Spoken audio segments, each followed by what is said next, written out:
할렐루야. 또 한 주 못 뵙고 뵈니까 너무 좋습니다. 그래서 추석 잘 보내셨습니까? 긴 명절인데 추석 다 잘 보내셨죠? 하나 제가 한번 여쭤볼게요. 지금 추석 차례를 지내시는 분들이 계시나요? 집에서 추석 차례를 뭐 이제 큰 집에 가시거나 부모님 댁에 가시거나 했을 때 추석 차례를 지내시는 분들이 계실까요? 뭐 그냥 혹시 그냥 뭐 손까지 들 건 없고요. 이제 큰 집을 가시게 되면 이제 제사를 드리거나 또 이제 추석 차례가 있거나 아니면 평소에 제사가 있을 때 또 절을 해야 되는 경우들이 있잖아요. 그럴 때는 혹시 또 어떻게 하십니까? 저도 절했던 기억이 있습니다. 저희 집이 이제 큰 집이 교회를 안 다니시는 분들이었고, 그래서 이제 큰 아버지는 종교가 없으셨고, 그 둘째 큰 아버지는 이제 천주교셨어요. 그래서 이제 큰 집에서는 늘 제사를 드렸죠. 제사를 많이 드렸습니다. 저 어릴 때는 기억이 납니다. 큰 집에 다 모여서 집도 컸어요. 그래서 이제 저희 이제 친척들 다 하고 이제 설날이나 추석 같으면 저희 어린이들은 이제 어머니들이 그 전날부터 음식을 하시니까 전날 가서 하루 자고 그랬죠. 이제 푸짐한 상을 차려놓고 아직도 그때 그 분위기랄까 그게 기억이 나요. 이제 남자 어른들이 쫙 서셔서 안경을 벗더라고요.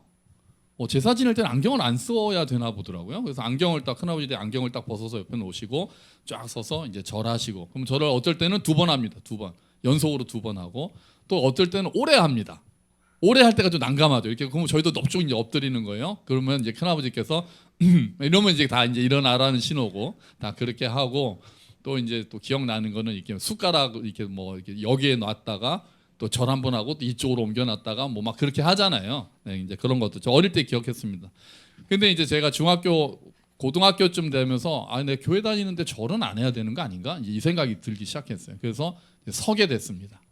딱 어르신, 저희 아버지는 이제 서 계셨고요. 아버지는 이제 장로님은 서 계셨고, 근데 저도 나도 이제 절 안 해야 되겠다. 저희 큰 어머니는 그러니까 여자들은 그 제사상에 있지 않고 여자들은 부엌에 계시고 그냥 상만 차려놓고 부엌에 계시고, 큰 어머니만 이제 불교신데 저쪽 그러니까 남자들하고 같이 서 있지는 않고 저쪽 옆으로 가셔서 저 뒤로 옆에 잘 안 보이는 신발장 쪽에 가셔서 옆에서 절하셨던 기억이 납니다. 그래서 어느 날부터 제가 이제 서기 시작했죠.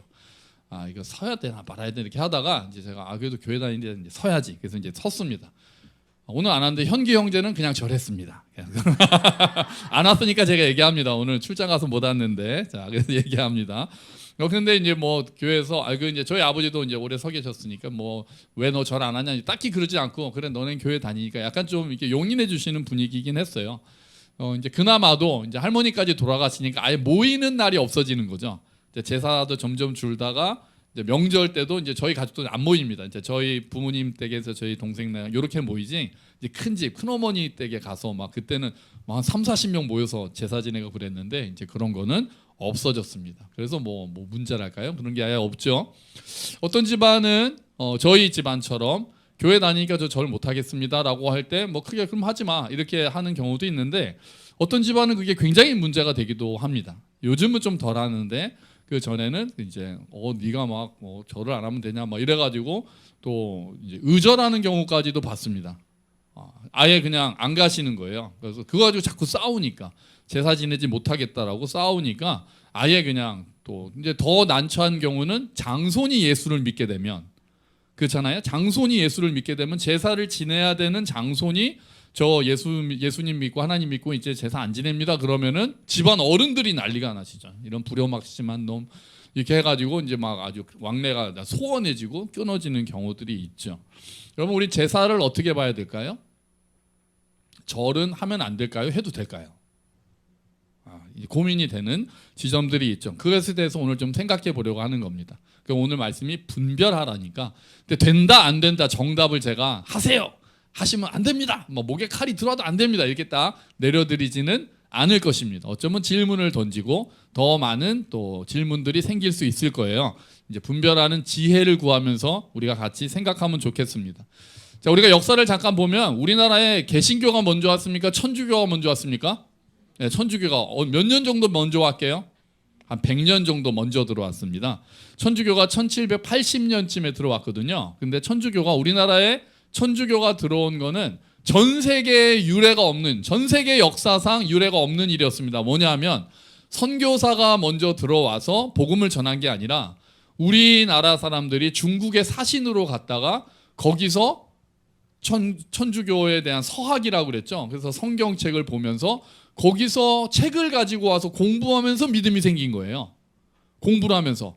그러니까 외부에서 선교사님이 와서 복음을 전한 게 아니라 책이 먼저 와서 우리나라 사람들끼리 모여서 이게 뭔가 하면서 이렇게 읽고 공부를 하다가 하나님이란 분이 계시고 우리가 그분을 믿어야 되겠다라는 마음이 들어서 오히려 선교사님을 보내달라고 요청합니다. 먼저 예수를 믿고 신앙을 가진 다음에 우리도 선교사님을 좀 보내주세요 라고 해가지고 1794년에 선교사님이 오시는 거예요. 그래서 세계 역사상 이런 일이 없다고 합니다. 자기들이 먼저 예수를 믿고 선교사를 파송해달라고 요청하는 경우가 우리나라가 유일하다고 그래요. 처음에 천주교는 큰 방해 없이 전파됐습니다. 이제 학문으로 서양 학문이다 이렇게 됐거든요.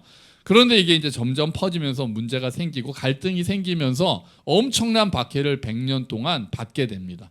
5번의 큰 박해가 있었고요. 그래서 죽은 사람들이 한 10,000명에서 15,000명 정도 죽었다라고 추정을 하고 있습니다. 자, 천주교 최초의 순교자는 1791년에 윤지충 권상영이라는 사람 2사람이 죽었습니다. 순교를 했어요. 사촌이에요. 왜 죽었는지 아세요? 그 죽었던 결정적인 원인이 뭐였는지 아세요? 제사입니다. 제사. 이분들 어머니가 돌아가신 거예요. 윤지충이라는 분의 어머니가 돌아가셨어요. 그런데 예수를 이제 천주교에서 예수님을 믿는 신자가 됐잖아요. 그래서 나는 우리 어머니 제사를 못 지내겠습니다. 그래서 신주를 불태웠습니다. 그리고 나는 제사 못 지내겠습니다 하니까 이제 난리가 난 거죠. 마을이 난리가 났습니다.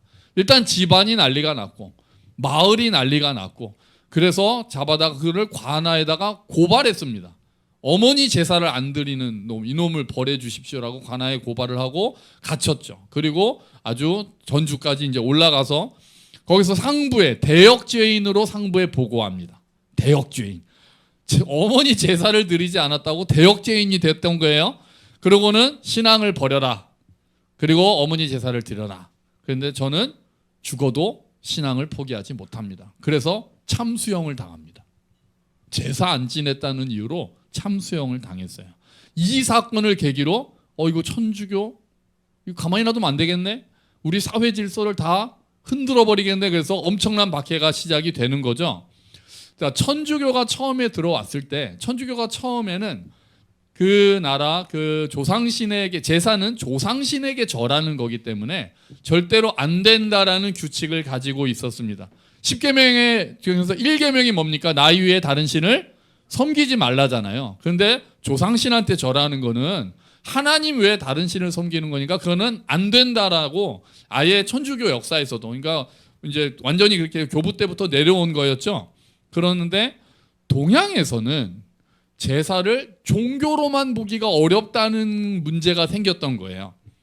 왜냐하면은 가족에 이런 게 이제 결합되어 있는 거죠. 제사가 조상신을 섬기고 다른 신을 섬긴다라는 것만 있는 것이 아니라 문화와 질서에 있어서 굉장히 중요한 역할을 담당했기 때문에 천주교에서 내린 제사금지라는 지침하고 크게 충돌한 거예요. 그러면서 지배 세력이 봤을 때 야, 이거는 우리가 전통적으로 가지고 있던 우리나라의 문화를 파괴하는 놈들이구나. 이렇게 돼서 정신까지 서양으로 바꾸려고 하는구나. 이런 위기의식을 느낀 거예요. 그래가지고 엄청나게 박해를 합니다. 그런데 천주교에서 1939년에 변화가 일어납니다. 천주교에서 교황청에서 교황의 이름으로 동양의 조상제사는 종교행위가 아니라 효와 사회적 예절의 표현이므로 신자도 문화적 예로서 참여할 수 있다라는 지침을 내린 거예요. 공식적으로. 그리고 그게 이제 중국의 예였습니다. 중국을 선교를 하다가 제사 문제 때문에 너무 많이 부딪히고 전도가 안 되는 거예요. 그래서 결국은 문화적 행사로 보고 참여해도 된다. 그래서 지금도 천주교는 제사 지낸다 이런 얘기 하는 게 1939년에 교황청이 공식적으로 그렇게 발표를 합니다. 우리나라에서는 1958년에 우리나라 천주교, 한국 천주교에서 공식적으로 그것을 또 선포를 해서 천주교가 제사에 대해서는 좀 유하고 개신교는 아직 그에 비하면 엄격한 자세를 가지고 있는 거죠. 자, 여러분, 제사에는 어떤 의미가 있습니까? 여러 의미가 있습니다. 이게 복합적이라서 문제가 돼요. 일단은 조상신을 섬긴다라는 의미가 종교적인 의미가 있습니다. 제사에는 조상신을 섬긴다는 종교적 의미가 있어요. 조상신을 잘 봉양해야 돌아가신 부모님 돌아가신 조상신을 봉양해야 우리가 복 받는다. 그런 생각이 있잖아요. 그래서 뭐 평소에 드시던 거 좋아하시던 거 막 차려놓기도 하고 우리가 받아들일 수 없는 부분이죠. 하나님을 믿는 우리는 조상신 따위는 믿지 않습니다. 그런 게 어디 있습니까? 그냥 다 끝난 거죠. 그런데 조상신이 우리를 지켜준다 이런 거는 저도 받아들일 수가 없는 부분이죠. 그런데 제사 그런 부분만 있다면은 저는 절대로 절하지 않습니다. 저라면 그러면 더 이제 곤조가 생기죠. 그러면 뭐 절해라, 뭐 네가 절 안 하면 우리 집안에 그러면 더 안 하죠. 저 같은 스타일은 그러면 더 안 합니다. 근데 제사에는 복잡하게 아까 말씀드린 대로 효라는 게 들어가 있습니다. 그러니까 살아계신 부모님뿐 아니라 돌아가신 부모님도 생각하면서 효를 다하고 예를 다한다는 의미로 제사를 지내고 절한다는 개념이 들어있는 거죠. 그리고 가족들이 흩어져 있던 가족들이 그날을 기려서 또 모여서 가족 간의 화합을 도모한다라는 가족에 대한 생각도 같이 결합되어 있습니다. 교제하는 시간이 되는 거죠. 그나마도 지금은 상황이 많이 변했습니다. 이제 점점 종교적 의미가 퇴색하고 있는 겁니다. 이제 점점 더 젊을수록 뭐 조상신이 우리를 지켜준다 이런 건 아예 믿질 않죠. 교회도 안 다니고 조상신도 안 믿습니다. 그러니까 제사를 아예 안 지내는 경우도 많고요. 그냥 여행 가는 사람들도 많죠. 제가 금요일 날 들었더니 선영자매 아버지께서도 이제 우리 명절 때 각자 놀아라 그러셨다고 그러더라고요. 그동안 늘 모여가지고 꼭 차례 지내고 그러셔야 되는데 이제 다음부터는 그냥 올 필요 없다. 각자 여행 가든지 알아서 해라 선언하셔가지고 그냥 그 며느리분이 너무 좋아하신다 그러더라고요. 자, 아마 앞으로 이런 추세는 더 강해지겠죠. 자, 이렇게 상황이 변했기 때문에 저는 문제를 대하는 우리의 자세도 좀 달라져야 되지 않을까 이런 생각이 있습니다. 자, 근데 이제 우리 지금부터 잘 들으세요. 일단은 중심의 원칙을 두 가지를 잘 생각해야 됩니다. 이 두 가지 원칙에서 우리가 잘 해야 되는 첫 번째 원칙은 기독교 신앙은 마음으로만 믿는 게 아니라 표현돼야 된다라는 원칙이 있습니다. 표현하는 것도 중요한 거예요. 그죠? 아닌 것은 아니라고 표현해야죠. 속으로는 저거 아닌데 라고 하고만 있지 말고 신앙을 표현하는 것은 해야 되는 거죠. 일제시대 때 신사참배를 하라고 일본에서 막 강요했을 때 기독교의 많은 사람들이 절했습니다. 많은 목사들이 절을 했어요. 그러면서 뭐라 그랬냐면은 속으로는 아니 그냥 겉으로만 절하고 속으로는 하나님께 기도하면 되지 뭐 그렇게 얘기를 많이 했습니다. 그랬는데 더 이제 꼿꼿하셨던 분들은 그거는 속이는 거지. 우리가 어떻게 일본 신 따위한테 절을 할 수가 있어?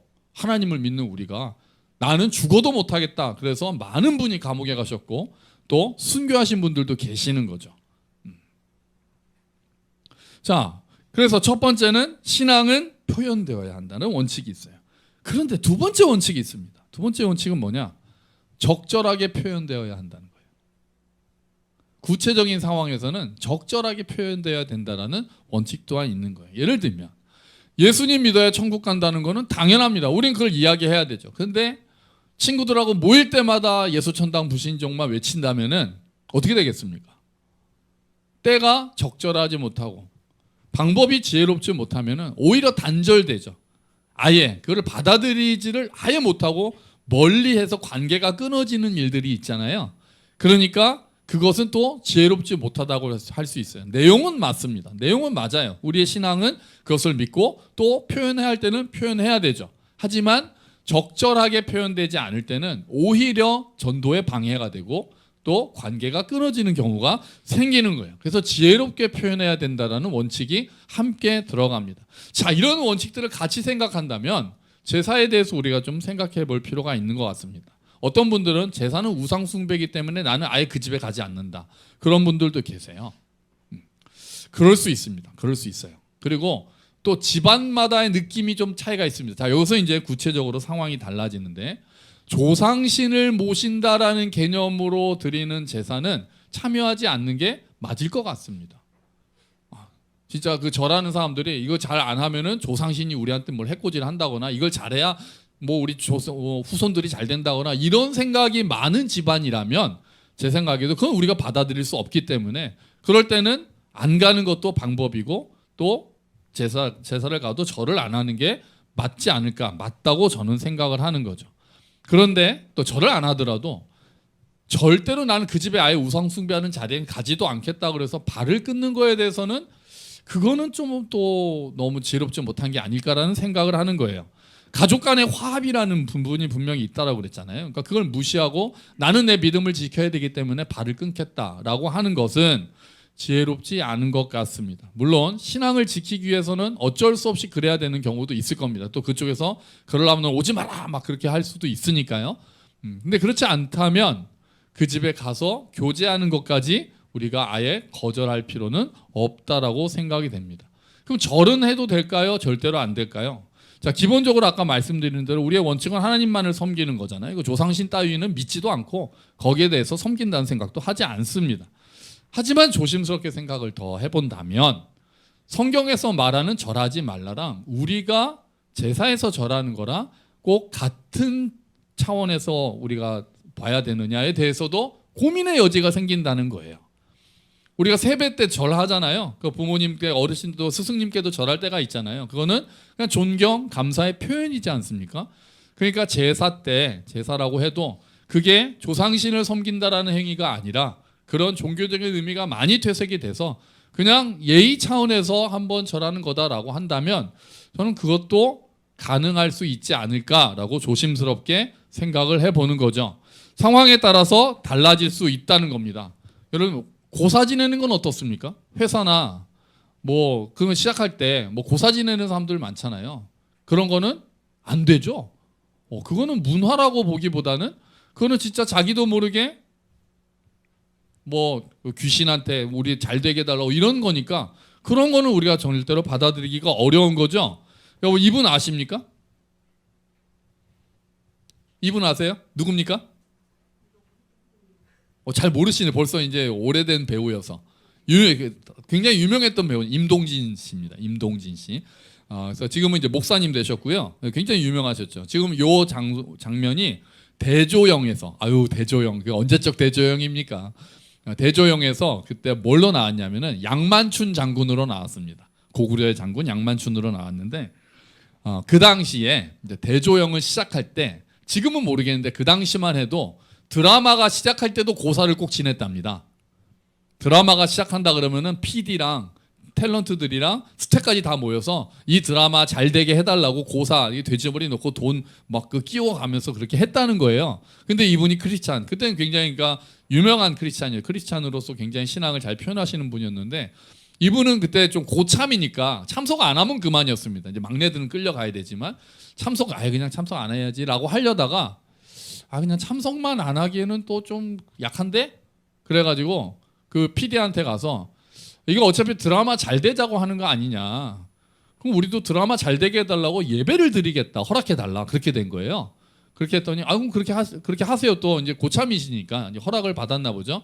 그러니까 고사를 드리는 사람들은 이쪽에 있고 광고를 한 거죠. 그래서 우리 그리스도인들은 예배 드리자. 고사하지 말고 우리는 이쪽에 다른 장소를 정해서 예배 드리자. 그랬더니 그날 크리스찬 스텝과 배우들이 갑옷 입고 칼 차고 수염 붙이고 촬영해야 되니까 그러고 모여서 예배를 드렸다는 거예요. 그래서 그게 고구려인이 드린 최초의 예배다. 그렇게 이제 얘기를 하셨다고 그래요. 고구려인들이 드린 예배. 지혜롭게 하셨죠. 지혜롭게 하셨어요. 저도 군대에 있을 때 고사 지내는 장면이 있었습니다. 저는 섰죠. 저는 절 못합니다. 그랬죠 그때. 조교했을 때. 그랬습니다. 그래서 중대장이 뭐라고 그랬는데 중대장이 그래도 저는 고사인 절로 못하겠습니다. 그래가지고 다행히 막 때리거나 그러진 않고 그냥 잘 넘어갔어요. 이런 데 있어서는 안 하는 게 그럴 때는 막 뭐라 그래도 핍박을 좀 당하더라도 신앙을 표현하는 게 맞겠죠.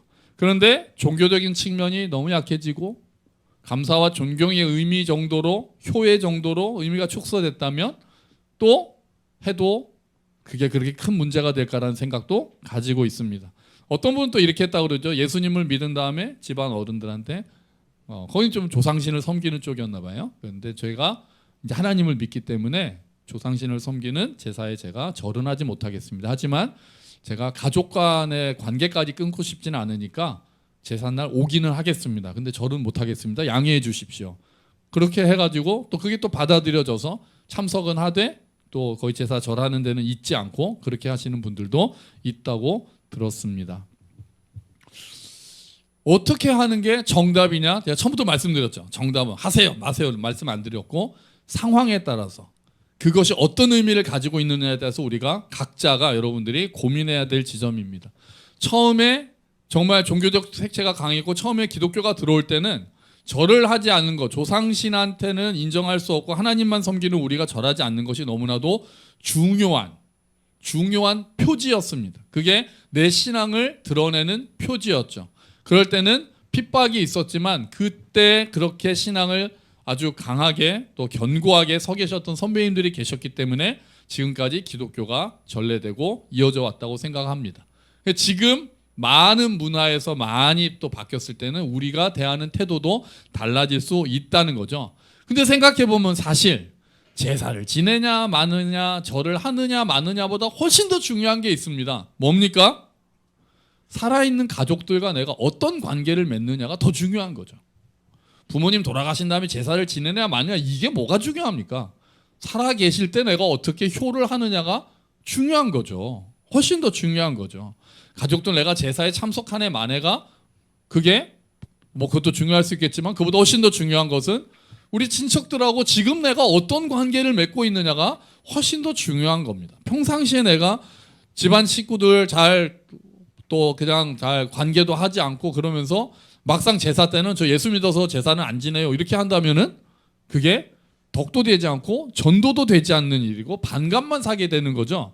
그러니까 평소에 우리는 더 가족들을 사랑해야 되는 겁니다.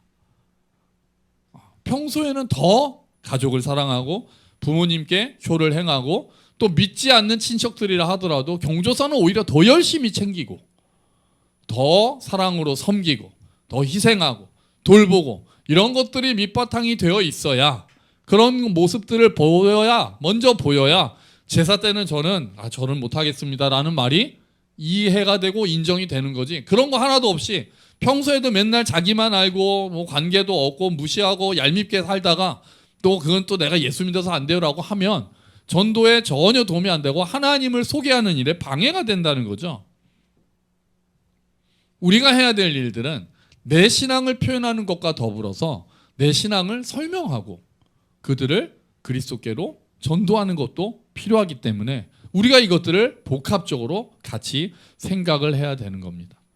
그 제사를 드리지 않는다면 대신 가족 간의 화합을 위해서는 우리가 어떻게 모일 수 있을까? 그것도 생각하는 거죠. 추모 예배를 드리신 분들도 있죠. 근데 이제 믿지 않는 친척들이 많으면 예배 드린다 그러면 제가 이제 장소의 경우 우리 추모 예배 드립시다라고 하면 또 믿지 않는 사람들은 되게 껄끄러워한다면 그 사람들까지 품을 수 있는 조금 우리가 색채를 조금 얇게 하더라도 어떻게 할 수 있을까라고 고민해야 됩니다. 생각하고 그들과 함께 또 사랑을 나누고 잘 또 이야기하고 하면서도 우리가 하나님을 설명할 수 있는 방법은 없을까? 지혜를 구하고 우리가 해야 되는 거죠. 정답을 가지고 밀어붙이는 것.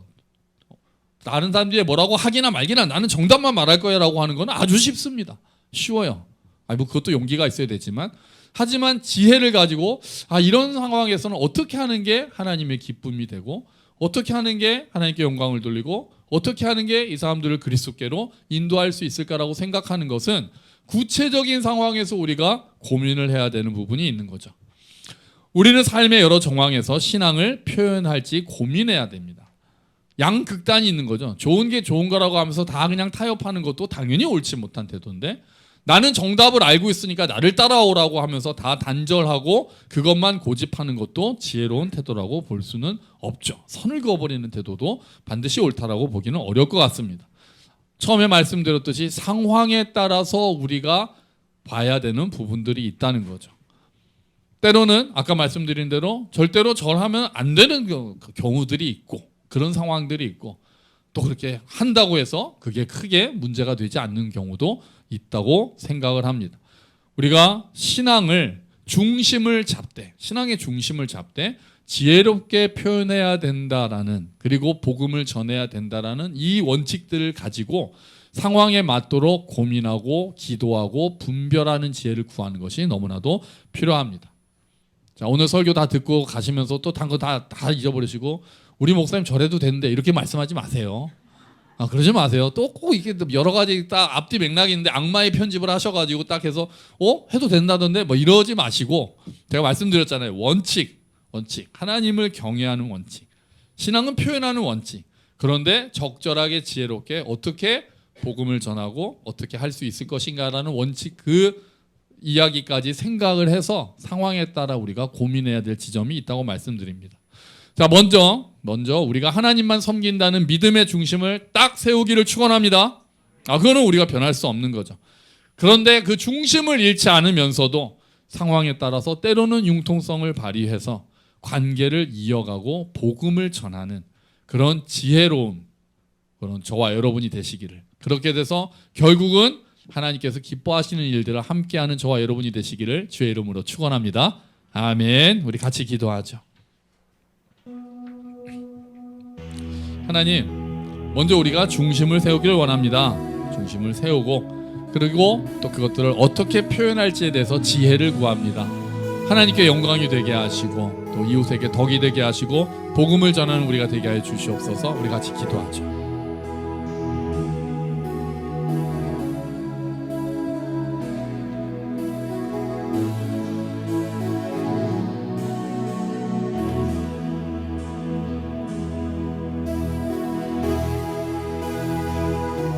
아버지, 은혜를 베풀어 주시옵소서.